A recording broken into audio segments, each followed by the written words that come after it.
Hi, Shawn. Hey, Selena, how are you? Good. It is so good to be here with you today. I'm honored to be here. As I was reflecting about our conversation today, I started to remember all the years we've known each other.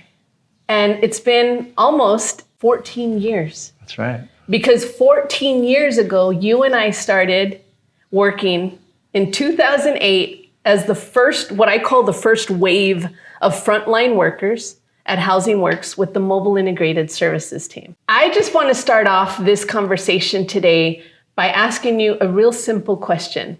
What does it feel like to be recognized today as the Housing Works 2022 hero? It means everything to me. It was such an honor. I don't want to say I cried when I found out, but I might have cried when I found out. Yeah, it's such an honor. I mean, for me, it's like winning the jackpot. It is amazing. It means so much to me because Housing Works is a place where my heart lives with you all, and being able to learn from the people I learned from, and then to be here, kind of coming full circle, to be honored in this way is just, it's incredible. I want to take our audience on a little bit of a storytelling ride. Okay. Because the point of the Housing Works Hero Award is really to lift up individuals who really are impacting the work we're doing at Housing Works every day. But I feel like this honor is like so much greater than just of impacting what we're doing here at Housing Works, because you really are creating a ripple effect across the sector.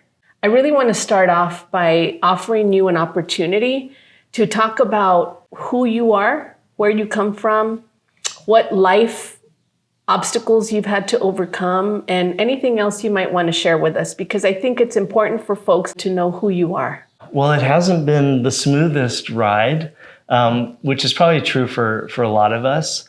I grew up in a pretty chaotic household where there was a lot of dysfunction, a lot of physical violence. I've come to learn how to share without shame about where I came from. There was a lot of sexual abuse at the hands of my father that went on for many, many years. And so, my story, as extreme as it is not different from a lot of people's stories, and from a lot of people who ended up becoming, homeless. Mm-hmm. And so my journey was one where I began soothing with substances at a very young age. I started using drugs when I was 12 years old. And, that culminated in active addiction. I was an IV heroin drug user for many, many years. I used drugs chaotically for, almost 30 years. And washed up in Pasadena, mm-hmm. and at the shelter there at Union Station Homeless Services, which is where I work today. For the first time, met people who didn't have an agenda for me in terms of who I was. There wasn't a lot of judgment, and helped me get into treatment. And then, a couple years later, started working at Union Station. And fast forward about 4 more years, mm-hmm. I met Molly, and then I met you, and was invited to come on to the Mobile Integrated Services team, which was brand new. There were 3 of us, I think, running around doing that, which was a model that nobody else was doing at that mm-hmm. time in LA County. So that was really exciting. You, Molly, Mary, mm-hmm. these were profound moments in my life, because you all helped me unlearn a whole bunch of what I had learned working within the system that was harmful, and learning brand new ways of meeting people where they're at, coming into authentic relationship and community with people as the foundation of the work we do, not just kind of like this byproduct or peripheral part. The foundation was this relational aspect, which was radical. Mm-hmm. And in some ways, unfortunately, still is today in terms of how we do service provision. When I showed up at Union Station Homeless Services way back then, I had, my lip was split up to my nose. I had a gash in my forehead. I had no underwear. I was wearing one contact lens that wasn't even mine. I remember that story. It was someone else's. One contact. Yeah, just so I could kind of see. I was a mess, and if you had seen me, at that time, you would probably cross to the other side of the street, because the outward presentation of homelessness oftentimes is scary to us because it's so different from what we are used to and what we look like. But, at that time, had you seen me, what was really happening inside was just, a beating human heart with all the same needs and wants and desires as the rest of us have. And I think that I learned at Housing Works that that's what this is about, right? Seeing people in that way, not as their pathology. When you came to Housing Works in 2008, there was 8 of us. You were with Housing Works from 2008 to 2015. I'd like to talk a little bit about harm reduction and Housing First. And I suspect, based on what you've shared with me, that harm reduction, the idea of harm reduction was so foreign and unfamiliar and actually not something that you had bought into because of how you had been kind of ushered through your sobriety journey. Yeah. Talk to us about that. So when I first got here, I was taught, I remember someone asked me what is the problem? What's your problem? I was like, when I thought about it, it was like, I'm homeless. I soothe with drugs, which I know isn't the healthiest thing. And I come with this whole history of trauma that I know must have impacted me adversely. And the narrative I was given in place of that was really, you lack will, you're non-compliant, you're a little bit service resistant, and you make a lot of bad decisions. And I took on that narrative because that's what I was fed and told. And I thought, these are professionals, they must know what they're talking about. So maybe that really is who I am. And then I met you all, and it turns out that my first answer was much closer to what the real truth was. And my first job in my coming out of homelessness and in sobriety was in a drug and alcohol treatment center. And that's a particular environment that really hammers away at that type of narrative. And then I worked in the homeless service sector for the first 4 years. And that was at a time in the homeless service sector when we all thought that way. We all use those terms, service resistant, non-compliant, those types of things. And I just did what I was taught to do. And I thought the way I was taught to think about those things. So when I was first presented with this idea of Housing First and harm reduction and trauma-informed care, it immediately resonated with me because it connected me right back to that original narrative that I knew about myself. And when I first heard about what harm reduction strategies look like and the basis for the philosophy around Housing First and why trauma-informed care was so important, it instantly clicked with me. It was an easy transition for me to make from this old model into the one that we were doing because it made sense. I mean, it made sense to my core. It really spoke to the way that I think about people already and the way that I want to be with people. And so, that was a beautiful moment, right? To realize I can really do the thing that I know works best for me, and I can do that with others. I'd like to, for our audience who doesn't have any clue what harm reduction is, or Housing First, or even trauma-informed approaches, can you give a summary for our folks watching? I really think Housing First came about as a result of the fact that our systems have been so rigid and so ineffective and so barrier-ridden that we finally just said, if you got to get well using these systems before you're going to ever get into housing, because that was our system, you had to jump through all those hoops, good luck, right? And we knew that wasn't going to happen. So we just started saying, screw it. Let's get people into housing and we'll do the treatment from there. We'll figure out how to help people be well from that vantage point as opposed to demanding or forcing that they get well before they go into housing. So Housing First is a beautiful model in that respect. I kind of tend to think that Housing First, trauma-informed care, those are all outgrowths of a harm reduction way of thinking and philosophy. And, harm reduction, to put it simply, I think has two parts to it. One is to help people address chaotic drug use and the harms associated and the risks associated with those types of life choices and behaviors. And the other half of harm reduction is really to focus on the broken systems, the racist systems, the bad policies, the barriers that have created a lot of these pathologies that we're looking at, and the idea that the systems that are set up to punish substance use, for instance, create way more harm than the substance use itself ever could. That our systems of penalization and criminalization and drug policy have caused way more death, heartbreak, fracturing of communities, separation of families than the drugs themselves ever could, right? That's right. So our systems cause way more harm than the drugs themselves. And that's been my experience personally. And I love that idea of taking the full responsibility off the individual who is probably just responding to trauma, because as Dr. Gabor Mate says, addiction is a response to pain, right? We need to stop asking why so much addiction and start asking why so much pain. Yeah. And I think there came a realization to us as a service sector that making people jump through hoops was growing our numbers. It wasn't solving the problem. And we needed to, in that same spirit of that Dr. Gabor Mate quote, we need to ask people, what happened to you? Where have you been? As opposed to what's wrong with you? And that's right. Trauma-informed care, basically. That is so powerful. I want to talk about what you're doing today in the world and what your role is at Union Station. But before we go there, I really want to give some history as to, you know, because I think it's important for folks to really kind of see the evolution of your career growth.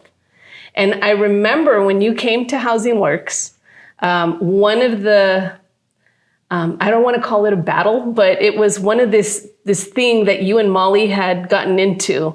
Because one of the things that she had kind of laid out for you was, listen, you got to get your GED, because you came to Housing Works. And at the time, she paid the 8 of us more than any other frontline worker was making in the sector. Yeah. This was 2008. And so talk to us about what that interaction between you and Molly looked like regarding your GED.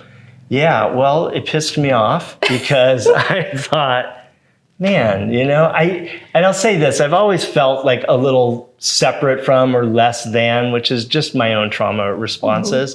And that didn't help. And I'll be honest, I don't know that Molly would make that same demand today, but she might. And, you know, I came into this work with basically a 9th grade education.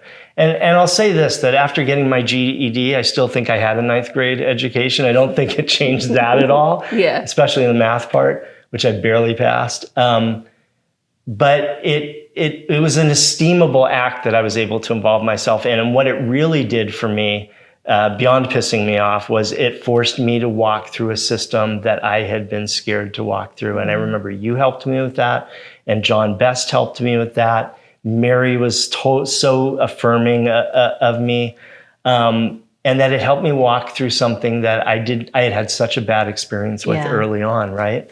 And so that was a big deal. And it's also been the thing that's helped me help other people walk through that as well. So yeah, I got my stupid GED and then I got my pay raise and all was right in the world. And then it actually positioned me to go on and take some other classes. Which we took college classes together at Glendale College. I remember those Saturdays where we would go to class together and it was fun. Yeah, it was a great time. Yeah. So here you started doing this work in 2008. Well, you were doing it before then because you had originally worked at Union Station. Yeah. You came to work at Housing Works in 2008. You ended up getting your GED during that time. And talk to us about what you're doing today. Yeah, well, you know, in 2015, Union Station came to me and they said, you know, we're creating a permanent supportive housing program called Holly Street Housing. It's going to be very different from most PSH programs. It's intentionally designed to reduce barriers and impediments. And I remember coming to you and Molly and Mary and saying this opportunity has availed itself. And I love working at Housing Works, but I really think I need to try to take this on. And I remember getting everyone's blessings. And my ability to come and say that to my employer is just kind of indicative of the culture at Housing Works. There wasn't any doubt that I was, would be punished in any way or thought ill of. And in fact, it was just the opposite. Molly's original vision was to grow this model and expand it out to other agencies. And here was an opportunity to do exactly that. And so with your all's blessing, I went and did that. I wouldn't have gone if you guys had said no. But I went and I did that, and I became a program manager, and then I became an associate director of permanent supportive housing with Union Station. And then a couple of years later, our CEO, Ann Miskey, started and was really reworking a lot of the programs and changes and thinking in really innovative ways, and created a position called the Director of Advocacy and Community Engagement, which was outside any experience I had because I was a direct service guy, I was a programs guy. And I applied for it because all along the way I kept being asked to come and share my story and speak. And I knew this work and the model so well that I could speak to that effectively. Yeah. And I leveraged that in my application for this position, and also the fact that I'm a person with lived expertise, and Anne is committed to infusing lived experience throughout our agency.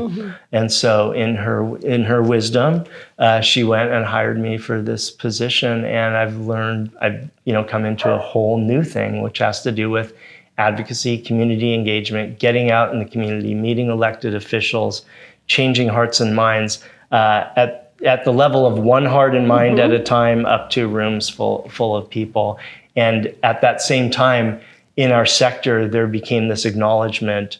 In the same way that we switched from these old models to the new one, we recognized too that what we had been, that our narrative around homelessness had really betrayed the complexity of the issue, and that we needed a much deeper narrative, and people needed a much bigger foundational knowledge of the issues at hand here. And I'd like to think that I was instrumental in bringing that to Union Station too, and starting that kind of a conversation out in the community. Yeah. And it's not just Union Station that you're impacting. It really is the sector. I can't tell you how proud I am every time I'm on a webinar or part of conversation and one of the panelists that gets to speak is you. And it makes my heart so happy because I know your story. I know your struggle. And I am just so moved by your ambition and your persistence and your perseverance and everything you do every day when you get up and you make a difference in the lives of everyone that we all are serving. Thank you. Shawn, I know you brought something that I want to share with the audience that Molly Lowry wrote for you. I'd love to read it to the audience. Absolutely. So tell us about this. So this was when I left Housing Works. I have a couple little notes from Molly. And when Molly passed too, we were there in her house that week, those couple weeks. And she told people, hey, pick an item, pick an object, or two that you want of mine. And she gave me her Buddhist prayer wheel, which I have. And then this sits right next to it. And it's just a beautiful memento to me, because Molly was a woman of very few words, right? She just dug in and got the work done, and just having this just means a lot to me. And there's, in the opening language, it almost seems a little bit prescient based upon the award I'm receiving right now. And so I wanted to share that with you, and you thought that would be cool to share with the folks. So it says, it's a thank you card, and it says, Shawn, I just wanted to take a moment to say thank you. Thank you for making the world a better place. You really make a difference. Let's do that again.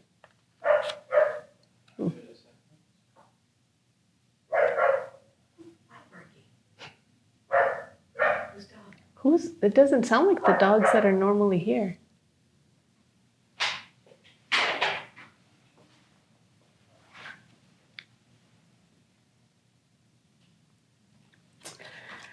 So here's the card. It's a thank you card. And it says, Shawn, I just wanted to take a moment to say thank you. Thank you for making this world a better place. You really make a difference. You have impacted my life by coming along beside me and taking your time to teach me a different way of thinking. Your genuine, caring, wise heart shows. So thank you. Love, Molly. And it also says, thank you for changing this world, one person at a time. You are a true hero. So Shawn Morrissey, we can't congratulate you enough for all that you do and all that I know you're going to continue doing. And we are so immensely grateful for your contribution to our community and to the people we serve. So congratulations on your award this year as the Housing Works 2022 Hero. Thank you so much. I love you, buddy. I love you too. Thank you.